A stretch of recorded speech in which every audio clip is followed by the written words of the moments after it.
అందరికీ నమస్కారం. నా పేరు రమ. ప్రేమగా చేరవ 17వ భాగం. రచయిత మహాలక్ష్మి గారు. వీళ్ళ నలుగురు కలిసి ఏదో దాస్తున్నారని అనిపించిన అప్పుడే మొదలైన వాళ్ళ రొమాంటిక్ లైఫ్ని పాడు చేసుకోలేక నిజం నిలకడ మీద తెలుస్తుందని లైట్ తీసుకుంటారు రాకేష్, వల్లభ, రిషి, బృందాలు స్వప్న గురించి ఆలోచిస్తూ తమకు పుట్టబోయే బిడ్డ కదలికలను కూడా తృప్తిగా ఆస్వాదించలేకపోతారు. స్వప్న గురించి ఆంటీ వాళ్లకు చెప్పాను, రేపు వస్తున్నారని అంటాడు రిషి ఆలోచిస్తూ. మరి సూరజన్ నీకు తెలిస్తే అని కంగారుగా అంటుంది బృంద. ఇంతకాలం తమని దూరం పెట్టిన తల్లిదండ్రులను సడన్గా చూస్తే ఎలా రియాక్ట్ అవుతారు అని. నేను వాడికి భయపడటం లేదు, కానీ కిల్లర్ తప్పు చేయకుండానే శిక్ష అనుభవిస్తోంది. ఆ శిక్షను దూరం చేసి సంతోషాన్ని ఇవ్వాలి అని సూరజ్కి చెప్పకుండానే రమ్మని చెప్పానని అంటాడు రిషి. సూరజ్ పేరెంట్స్ తనని అపార్థం చేసుకున్నారని బాధతో స్వప్న కన్ను మూయడం భరించలేక, మీ ఆలోచన బాగుంది, కానీ అది ఆచరణలోకి వస్తే ఎలాంటి ఉపద్రవం వస్తుందో అని భయంగా అంటుంది బృంద. రిషి వైపే కలవరపడుతూ చూస్తూ, ఇంతకాలం సూరజ్ గురించి ఆలోచించి నాకు నిజం తెలిసినా మౌనంగా ఉన్నాను, కానీ ఇప్పుడు స్వప్న వైపు నుంచి ఆలోచిస్తే నేను చేస్తున్నది కరెక్టే.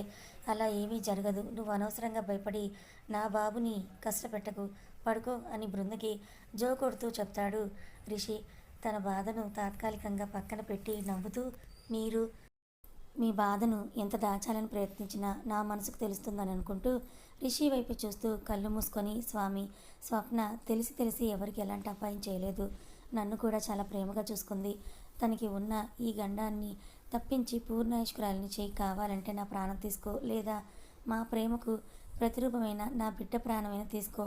కడుపు తీపినైనా భరించగలనేమో, కానీ స్వప్న లేని సూరజన్నయ్యను చూడలేను అని భారంగా మనసులో అనుకుంటూ లోపలే కృంగిపోతూ రిషి జో కొడుతూ ఉండేసరికి మెల్లిగా నిద్రలోకి జారుకుంటుంది బృంద. సూరజ్ స్వప్నని తన గుండెల మీద పడుకోబెట్టుకొని ప్రేమగా స్వప్న తల నిమురుతూ, ఈ రాత్రి ఇలా ఆగిపోతే బాగుంటుంది కదా అని అంటాడు సీలింగ్ వైపే చూస్తూ. నేనేం అనుకోనులే, ఇప్పుడు నిజం చెప్పు అని చాలా నీరసంగా అంటుంది స్వప్న. సీలింగ్ వైపు చూస్తున్న సూరజ్ చూపుని తన వైపుకి తిప్పుకొని, నాకు నువ్వు కావాలిరా అని అంటాడు సూరజ్ బాధగా స్వప్న నుదుటి మీద ముద్దు పెడుతూ. స్వప్న పేలగా నవ్వుతుంది. లైఫ్ లాంగ్ చంటి పాపలా ఇలా నా గుండెల మీద పడుకొని ఉంటే చాలు. నీకు అనారోగ్యంగా ఉన్నా సరే ఊపిరితో ఉండి నా పక్కన నువ్వు ఇలా నాతో ఉంటే చాలు. నువ్వు నాతో ఉన్నావా లేదా అనేదే నాకు ఇంపార్టెంట్. ప్లీజ్ ఉండిపోరా అని అంటాడు సూరజ్ గంగలా ప్రవహించడానికి సిద్ధంగా ఉన్న తన కన్నీటిని బలవంతంగా ఆపుకుంటూ. లేవడానికి ఓపిక లేకపోయినా సూరజ్ కోసం ఓపిక తెచ్చుకొని కొంచెం పైకి లేచి సూరజ్ పెదవులపైన ముద్దు పెట్టి గట్టిగా కళ్ళు మూసుకుంది స్వప్న. స్వప్న కళల్లో తిరిగిన కన్నీటి బొట్టు సూరజ్ చెంపల మీద పడుతుంది. స్వప్న ముఖాన్ని రెండు చేతులతో పట్టుకొని తన దుఃఖాన్ని దిగమింగుకోవడానికి ప్రయత్నిస్తూ ఉంటాడు సూరజ్. స్వప్న కొంతసేపటికి దూరం జరిగి, ఇది చివరి ముద్దు కూడా కావచ్చు అని చిన్నగా అంటుంది. సూరజ్ కళలోకి చూసి వెంటనే తన చేతిని స్వప్న నోటికి అడ్డుగా పెట్టి, అలా అనుకు కిల్లర్, ఆ ఊహ కూడా నేను భరించలేకపోతున్నానని అంటాడు సూరజ్. అప్పటి వరకు ఆపిన తన కన్నీరు ఇక ఆగనంటూ పొంగుకొస్తున్నాయి. నేను ఒకటి అడుగుతాను, చేస్తావా అని బయర్లు కమ్ముతున్న కళ్ళను బలవంతంగా ఆపుకుంటూ అంటుంది స్వప్న. సూరజ్ కన్నీటిని తుడుస్తూ, మాట్లాడకు, గొంతు పెగలక అని అంటాడు సూరజ్ కన్నీటితో స్వప్న వైపే చూస్తూ. నీ జీవిత పయనాన్ని ఇంతటితో ఆపకు, అలాగే అత్తయ్య మామయ్య వాళ్ళకి ఎప్పటికీ దూరంగా ఉండకు అని అన్నది స్వప్న మత్తుగా. ఇది తన చివరి దశ అని తెలిసి కూడా తన గురించి, తన కుటుంబం గురించి ఇప్పటికీ ఆలోచిస్తున్న స్వప్న కళలోకి చూస్తూ, ఐ ప్రామిస్ యూ, అలాగే చేస్తానని అంటాడు సూరజ్ భారంగా. లవ్ యూ రా డైమండ్, నాకు నిద్రొస్తోంది, నువ్వు కూడా బజ్జో అని నవ్వుతూ సూరజ్ గుండెల మీద వాలిపోతుంది స్వప్న. కళ్ళు మూతలు పడుతూ ఉండటంతో సూరజ్ స్వప్న నుదుటి మీద ముద్దు పెట్టి స్వప్నకి జో కొడుతూ భారంగా కళ్ళు మూసుకుంటాడు. మార్నింగ్ లేవగానే అప్పటికే నిద్ర లేచి స్వప్న కోసం ఏదో ఒకటి ప్రిపేర్ చేసే సూరజ్ ఇవాళ కిచెన్లో కనిపించకపోవడంతో నలుగురికి తనే కాఫీ ప్రిపేర్ చేసి ముందు రిషికి ఇవ్వడానికి తీసుకొస్తుంది బృంద. ఆలోచనలతో అప్పటికే బుర్ర హీటెక్కిపోవడంతో లేచి తలపట్టుకొని కూర్చుంటాడు రిషి. రిషిని అలా చూసి, ఈ కాఫీ తాగండి, అంతా సర్దుకుంటుంది అని రిషికి కాఫీ ఇస్తుంది బృంద. థ్యాంక్ యూ అని ఆ కాఫీ తీసుకొని సిప్ చేద్దామని కాఫీ కప్ని తన పెదవులో కానించుకున్న మరుక్షణంలో స్వప్న అని గావు కేక వినిపిస్తుంది. ఆ కేక విని చేతులు వణుకుతున్నాయి. అటువైపు వెళ్ళకు తట్టుకోలేవని కాళ్ళు కూడా మొరాయిస్తూ ఉన్నాయి రిషికి. కానీ తన మనసు సూరజ్ ఎలాంటి పరిస్థితుల్లో ఉన్నాడోనని అనుకుంటూ వెళ్ళి చూడని గోల పెడుతోంది. ఆ ఆలోచనలతోనే సతమతమవుతూ ఉన్నాడు రిషి. అప్రయత్నంగానే వణుకుతున్న తన చేతిలోని కాఫీ కప్ నేల మీద పడిపోతుంది. అప్పటి వరకు టెన్షన్గా అటువైపు తిరిగిన బృంద కాఫీ కప్ సౌండ్కి రిషి వైపు తిరుగుతుంది. అప్పటికే రిషి కలలో నీళ్లు తిరుగుతున్నాయి. ఏం జరిగిందో ఊహించి రిషిని తన ఎదకు అదుముకుని ఏడవండి. మీ కంట్లోని ఒక్కో కన్నీటి పొట్టు మీ నుంచి జారే కొద్దీ మీ బాధ తీవ్రత తగ్గి మనసు తేలికవుతుందని బాధగా తన కన్నీళ్లను తుడుచుకుంటూ రిషికి చెప్తూ రిషిని అంటిపెట్టుకుని ఉంది బృంద. బృంద చుట్టూ చేతులు వేసి తనివి తీరా ఏడ్చి పైకి లేచి నేను వెళ్తున్నాను, నువ్వు నిదానంగా రా అని బాధగా చెప్పి బృంద కన్నీళ్లు తుడిచి వెళ్తాడు రిషి. అయ్యో భగవంతుడా, మా జీవితాలంతా సంతోషమయం చేసింది, ఇంత దుఃఖాన్ని ఇవ్వడానిక అని బోరు నేడుస్తూ స్వప్న దగ్గరికి వెళ్ళాలనుకుంటూ ఒక అడుగు ముందుకు వేసింది బృంద. అంతకుముందు రిషి వదిలిన కాఫీ కప్ పగిలిన ముక్కలో ఒక చిన్న ముక్క బృంద కాలికి గుచ్చుకుంది. తన మనసు పడుతున్న ఆవేదన కంటే ఇది పెద్ద నొప్పిగా అనిపించక బెడ్ మీద కూర్చొని కష్టంగా దానిని తీసి కన్నీరు కారుస్తూ మెల్లిగా నడుచుకుంటూ వెళ్తుంది బృంద. నైట్ త్వరగా నిద్రపోకపోవడంతో లేటుగా లేస్తాడు సూరజ్. లేవడమే పక్కన పడుకొని ఉన్న స్వప్న వైపే చూస్తూ నైట్ తన మీద పడుకొని నిద్రపోవడం గుర్తొచ్చి చిన్నగా నవ్వుతూ గుడ్ మార్నింగ్ కిల్లర్ అని అంటూ స్వప్న నుదుటి మీద చిన్నగా ముద్దు పెడతాడు. కానీ తనకి స్వప్న బాడీ అంతా చల్లగా తగులుతుంది. ఏసీ కూడా ఆఫ్ చేసి ఉంది, మరి ఇంత చల్లగా ఉందేంటి అని అయోమయంగా స్వప్న వేకప్ అని స్వప్న చెంపల మీద తడుతూ అప్పటికే తన గుండె జల్లుమనడంతో భయమేసి స్వప్న నన్ను ఏడిపించాలి వేకప్ అని తడుతూనే ఉన్నాడు సూరజ్. అప్పటికే సూరజ్ కన్నీళ్లు స్వప్నని తడిపేస్తూ ఉన్నాయి. కానీ తనలో ఎలాంటి చలనం లేదు. స్వప్న అని గట్టిగా అరుస్తూ ఏడుస్తూ స్వప్నని తన గుండెలకు హత్తుకుంటాడు. ఆ నిమిషం సూరజ్కి ఊపిరి ఆగిపోతున్నట్లుగా అనిపిస్తుంది. స్వప్నని అల్లరి పెడుతున్నప్పుడు సూరజ్ అని ప్రేమగా పిలిచే పిలుపు, స్వప్నకి కోపం వచ్చినప్పుడు కోపంగా సూరజ్ అని పిలిచే పిలుపు, తనకేమైనా కావాలి అని అనిపించినప్పుడు గారంగా సూరజ్ అని పిలిచే స్వప్న పిలుపు తనకి ఇంకెప్పుడు వినిపించదు అని అర్థమైన ఆ క్షణం తన జీవితం అంతా కూడా శూన్యంగా అతని కళ్ళ ముందు కనిపిస్తూ ఉంది. స్వప్న నవ్వుతూ తన ముందు తిరిగి కదలికలు అన్నీ కూడా ఆవిరైపోతున్నాయి. ఇక మీదట స్వప్న ప్రేమ తనకి కనిపించదు అని మనసుకి అనిపించిన వెంటనే వరదల పొంగుకొస్తూ ఉన్నాయి. కన్నీటి ప్రవాహాన్ని ఆపడం తన వల్ల కావడం లేదు సూరజ్కి. అప్పటికే విషయం అంతా అర్థమైన రిషి పరుగున రూమ్ వరకు వచ్చి డోర్ దగ్గరే ఆగిపోయి వీళ్ళని చూస్తూ ఉంటాడు. వాళ్ళ దగ్గరికి వెళ్ళాలి అంటేనే కాలంలో వణుకు పుడుతూ ఉంది రిషికి. భయంతో చేతులు చల్లగా అయిపోతున్నాయి. ఒళ్ళంతా చెమటలతో తడిసి ముద్దవుతున్నాడు రిషి. అయినా ధైర్యం చేసి ఒక్కొక్క అడుగు ముందుకు వేస్తూ కన్నీటితో సూరజ్ చేతుల్లో ఉన్న స్వప్న వైపే చూస్తూ రిషి, నీకు ఈ షర్ట్ బాగుంటుంది. రిషి, నీ ఫేవరెట్ డిష్ నా చేతులతో చేస్తాను, ఖచ్చితంగా టేస్ట్ చేసే వెళ్ళాలి. రిషి, సూరజ్ నా మాట వినడం లేదురా, నువ్వే భయం పెట్టు. రిషి, నీ ప్రేమ నీకు దక్కి తీరుతుంది, నీ ప్రయత్నాన్ని ఆపకు. రిషి, బృంద నన్ను ఏడిపిస్తోందిరా. రిషి, రాకేష్ వాళ్ళు అక్కడ చాలా ఇబ్బంది పడుతున్నారట, రేణుక చెప్పింది. Rishi, congratulations, you are going to be a father. Rishi Rishi Rishi ఇలా ఒక్కో అడుగు ముందుకు వేసే ప్రతిసారి స్వప్న తనతో అన్న మాటలు, స్వప్న నోటి వెంట పలికిన తన పేరు తన చెవుల్లో మారు మ్రోగుతూ ఉంటే బెడ్కి 2 అడుగుల దూరంలోనే కుప్పకూలిపోతాడు రిషి. కాలి నొప్పిని కాలదన్ని నడుస్తూ ఉంటే ఆయాసం వస్తున్న దాన్ని కూడా పట్టించుకోకుండా రిషి వెనకే రూమ్లోకి వస్తుంది బృంద. ఏడుస్తున్న సూరజ్ వైపు బాధగా చూస్తూ తనతో స్వప్న అన్న మాటలను గుర్తు చేసుకుంటుంది బృంద తల్లి కాబోతున్న విషయం తెలిసిన తర్వాత ఒకరోజు సూరజ్ రిషి క్లయింట్స్తో మీటింగ్ ఉందని ఈవినింగ్ ఆఫీస్లో ఉండిపోతారు. బృంద స్వప్న ఇంటికి వస్తూ కొంచెం షాపింగ్ చేస్తారు. ఇంటికి రాగానే బృంద అలసిపోయిందని బృందని ఫ్రెష్ అవ్వమని చెప్పి బృందకి జ్యూస్ చేసుకొని పైకి తీసుకొని వస్తుంది స్వప్న. అప్పుడే తను షాపింగ్ చేసినవని రూమ్లో సర్ది తన బేబీ కోసం తీసుకున్న బేబీ బాయ్ పిక్స్ని రూమ్లో ఎటు చూసిన పిక్స్ కనిపించేలా అంటిస్తూ ఉంటుంది బృంద. ఇట్స్ రియల్లీ క్యూట్ బృంద అని అంటుంది స్వప్న చుట్టూ అబ్బురంగా చూస్తూ. కదా అని మురిపెంగా ఫొటోస్ని చూసి నేర్చుకో, ఫ్యూచర్లో నీకు కూడా అని ఫ్లోలో అంటూ తన చేతిలోని పిక్ పక్కన పెట్టి బాధగా స్వప్న వైపే చూస్తుంది బృంద. అయ్యో నోరు జారాని అని అనుకుంటూ స్వప్న చిన్నగా నవ్వి, నాకు ఆశ ఉన్నా నెరవేర్చుకోవడానికి నా ఒళ్ళు సహకరించదు, ఇప్పుడు నాకంత సత్తువ లేదు అని అంటుంది జ్యూస్ తీసుకోమన్నట్లుగా సైగ చేస్తూ. సారీ స్వప్న, మర్చిపోయాను, ఫ్లోలో వచ్చేసింది, నేను కావాలని అనలేదు అని అపాలజీ చెప్తుంది బృంద తన పొరపాటుకి. ఏయ్, నువ్వెందుకంత ఫీల్ అవుతున్నావు? నిజం చెప్పాలంటే సూరజ్ నేను లవ్లో ఉన్నప్పుడు 2 అబ్బాయిలు కావాలని సూరజ్ నాతో చాలాసార్లు చెప్పేవాడు. వాళ్ళతో లైఫ్ అంతా కూడా హ్యాపీగా స్పెండ్ చేయొచ్చు అని ఆశపడేవాడు. కానీ ఇప్పుడు నాలో ఆశల్ని చిగురింపచేసి నన్ను ఇబ్బంది పెట్టడం ఇష్టం లేక తన ఆశలను, తన కోరికలను తనలోనే అంతం చేస్తూ నాకు ప్రేమను పంచుతున్నాడు. బట్ తనకు తెలియదు కదా, ఆ ప్రేమే నాలో భయాన్ని కలిగిస్తుందని బాధగా అంటుంది స్వప్న. నిలబడే ఓపిక లేక బెడ్ మీద కూర్చుంటూ, అంటే మీ మధ్య అని అనుమానంగా అంటుంది బృంద. స్వప్న పక్కనే కూర్చొని స్వప్న భుజం మీద చేయి వేసి, నేను ఇప్పుడు ఏ రకంగానూ వాడికి ఉపయోగపడడం లేదు అని పేలగా నవ్వుతుంది స్వప్న. అలా ఎందుకు అనుకుంటున్నావు?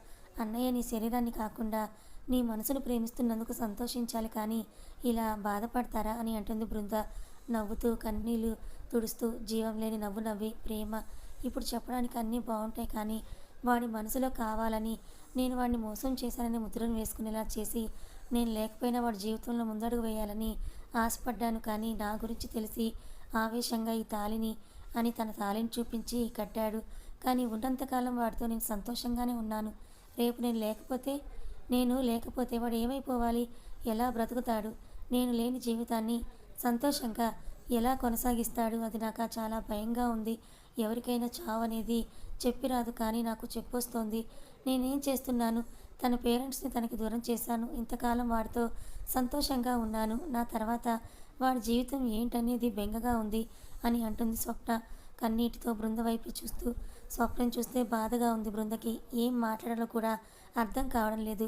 నా మీద వాడు పెంచుకున్న పిచ్చి ప్రేమ ఇప్పుడు వాడికి శాపంగా మారుతుంది. అది తెలిసి కూడా ఏమీ చేయలేని నిస్సహాయ స్థితి నాది అని అంటూ తను ఇంతకాలం మనసులోనే మోస్తున్న భారాన్ని ఆ రోజుతో బృందతో పంచుకుంటుంది స్వప్న.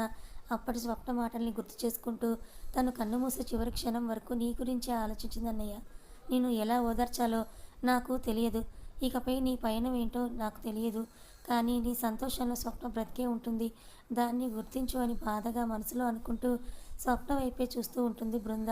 మెయిన్ డోర్ ఓపెన్ చేసే ఉంది. పిలుస్తున్న ఎవరు పలకపోవడంతో పిల్లలు ఇంకా నిద్ర లేవలేదేమో అనుకుని పైకి వచ్చి సూరజ్ ఏడుపు విని తమ చేతిలోని లగేజ్ని బయటకు వదిలి పరుగున రూమ్లోకి వస్తారు స్వప్న పేరెంట్స్. ఏం చూడాల్సి వస్తుందో అనే భయంతోనే తమ ఆలోచన తప్పు అని తమ ఆవేశాలను తగ్గించుకొని కొడుకు కోడలతో 2 రోజులు సంతోషంగా గడిపి వెళ్దామని వచ్చిన వాళ్ళు సూరజ్ చేతిలోని స్వప్న శవాన్ని చూసి నిర్ఘాంతపోతారు. తమ మూర్ఖత్వంతో స్వప్నని నానా మాట్లాడిన విషయం గుర్తొచ్చి ప్రాయశ్చిత్తంగా వణుకుతున్న చేత్తో స్వప్న పాదాలని పట్టుకోవడానికి ప్రయత్నిస్తాడు సూరజ్ తండ్రి బాధగా. Don't you dare to touch my wife అని అగ్నిహోత్రుడై తన తండ్రి వైపు అగ్నిపర్వతాన్ని తన కలలో నింపుకున్నట్టుగా చూస్తూ గట్టిగా అంటాడు సూరజ్. తన కన్నీరు కూడా ఆ అగ్నిని తగ్గించే ప్రయత్నంలో విఫలమైంది. సూరజ్ ఆగ్రహానికి అరుపులకి బెదిరి ఆయన ప్రయత్నాన్ని విరమించుకొని 2 అడుగులు వెనక్కి వేస్తాడు సూరజ్ తండ్రి. విషయం తెలుసుకొని రాకేష్, రేణుక, వల్లభ, విశ్వద, స్వప్న పేరెంట్స్, నిర్మల, కోటేశ్వరరావు అందరూ కూడా సాయంత్రానికి వైజాగ్ వస్తారు. బక్కచిక్కిపోయి జుట్టు రాలిపోయి ఎముకల గూడుపైన శరీరం కప్పినట్టుగా ఉన్న స్వప్నను అలా చూసి తలడిల్లిపోతుంది స్వప్న తల్లి. పిన్న వయసులోనే 100 నిండిపోయిన తమ కూతురు లాంటి స్వప్నని ఆ స్థితిలో చూసి కన్నీరు కారుస్తారు నిర్మల, కోటేశ్వరరావు.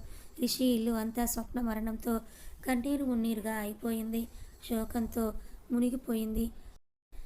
అందరూ అలాగే ఉంటే మిగిలిన కార్యక్రమాలు ఎలా చూస్తారు అని అన్న పక్క వాళ్ళ పాటల ప్రోద్బలంతో స్వప్న బాడీని హైదరాబాద్కి తీసుకువెళ్ళి అక్కడ ఖననం చేయాలనే ఆలోచనను స్వప్న తల్లి ఒప్పుకోకుండా తన కూతుర్ని వేలెత్తి చూపిన వాళ్లకు తన కూతురు చివరి చూపును దక్కనివ్వకుండా చేయడానికి తర్వాత కార్యక్రమాలన్నీ వైజాగ్లోనే చేయమని సూరజ్ని వేడుకుంటుంది.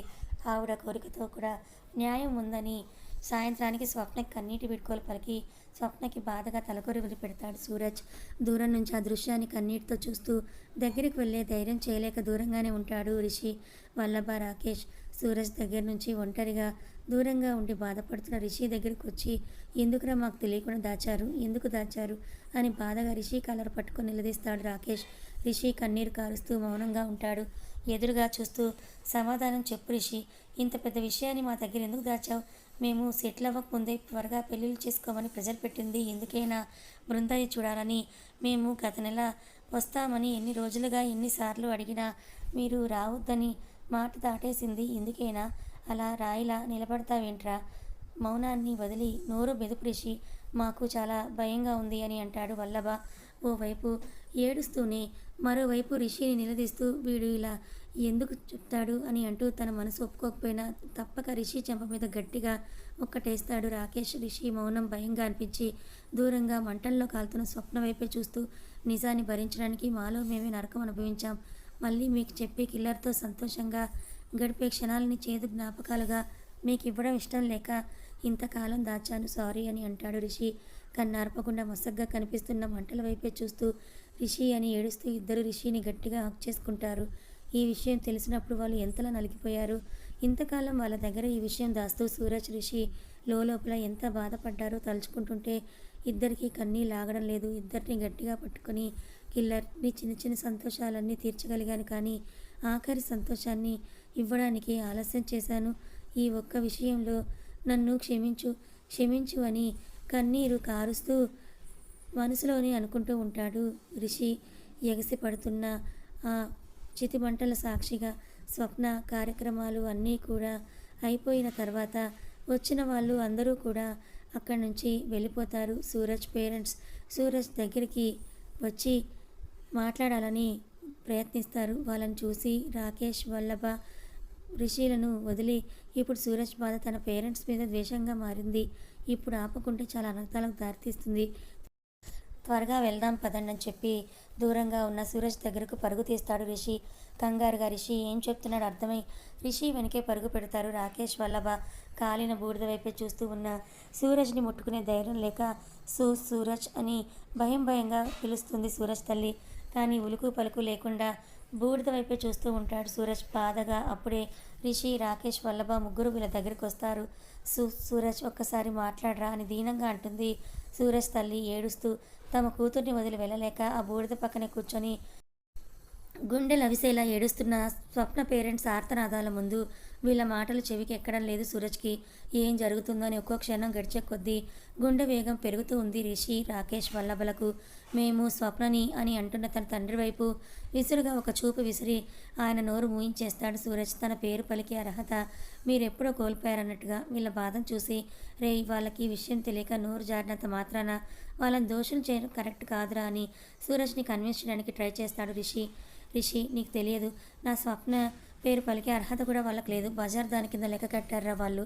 ఇంకోసారి వాళ్ళు తన పేరు పలికే ధైర్యం చేస్తే ఏం చేస్తానో కూడా నాకే తెలియదు అని ఆవేశంగా అంటూ అంత అవమానం జరిగిన తర్వాత వాళ్ళ పెంపకం మీద మచ్చపడినప్పుడు అని అంటూ స్వప్న పేరెంట్స్ని చూపించి మళ్ళీ తన పేరెంట్స్ని చూపిస్తూ వీళ్ళని క్షమించి నేను పాపం మూట కట్టుకోలేను.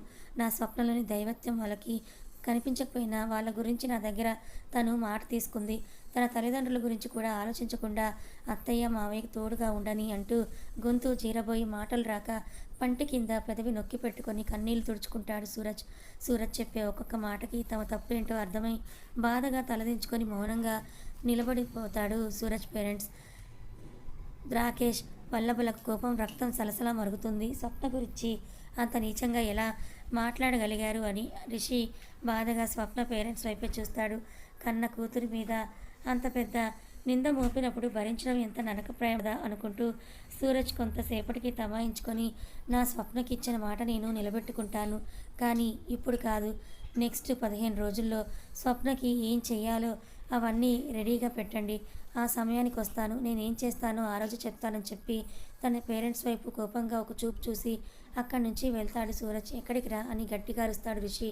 సూరజ్ ఎక్కడికి వెళ్తున్నాడో అర్థం కాక, కానీ రిషి మాటలు వినిపించుకోకుండా తను కప్పుకుని ఉన్న తెల్ల కండువాన్ని తీసి మెడ మీద వేసుకొని నా జీవిత పయనాన్ని ఇక్కడితో ఆపకూడదని మాట తీసుకున్నావు కదా, నువ్వు చెప్పినట్టే చేస్తాను, అదేంటో తెలుసుకున్న తర్వాతే మళ్ళీ తిరిగి వస్తాను అని మనసులో అనుకుంటూ తీరం తెలియని ప్రవాహంలా సూరజ్ గమ్యం లేని ప్రయాణాన్ని మొదలుపెట్టి తన జీవితానికి ఒక గమ్యం ఏర్పాటు చేసుకోవడానికి బయలుదేరతాడు. అంకుల్, మీరు టెన్షన్ పడకండి, వస్తానని చెప్పాడు కదా, వస్తాడు, తప్పకుండా మీ దగ్గరే ఉంటాడు. స్వప్నకిచ్చిన మాటను వాడు నిలబెట్టుకుంటాడు, మాట తప్పడు, ధైర్యంగా ఉండండి కొడుకు నమ్మకాన్ని పోగొట్టుకున్న సూరజ్ పేరెంట్స్కి బాధతో రోధిస్తూ ఉంటే వాళ్ళకి ధైర్యం చెప్తాడు రిషి. వాళ్ళు బాధతో రిషికి దండం పెట్టి ఏడుస్తూ అక్కడి నుంచి వెళ్ళిపోతారు. అంతకు మించి మాటలు రాక, రే ఆంటీని అంకుల్ని బృంద ఫ్లాట్కి తీసుకెళ్ళండి, ఇంటి దగ్గరైతే బృంద స్ట్రెస్ ఫీల్ అవుతుంది, ఇప్పుడు ఈ బాధ బృందకి అంత మంచిది కాదు, స్వప్న పేరెంట్స్ని చూస్తే ఖచ్చితంగా నేను తనని కంట్రోల్ చేయలేను అని అంటాడు. కథ కొనసాగుతుంది. మరి స్వప్న చనిపోయింది. సూరజ్ ఏం చేయాలనుకుంటున్నాడు? మరి స్వప్నకిచ్చిన మాట సూరజ్ నెరవేరుస్తాడా? బృందా రిషిలు స్వప్న మరణం నుంచి తేరుకుంటారా లేదా? తెలుసుకోవాలనుకుంటే ఛానల్ని ఫాలో అవ్వండి. కథ నచ్చితే లైక్ చేయండి. Thank you so much.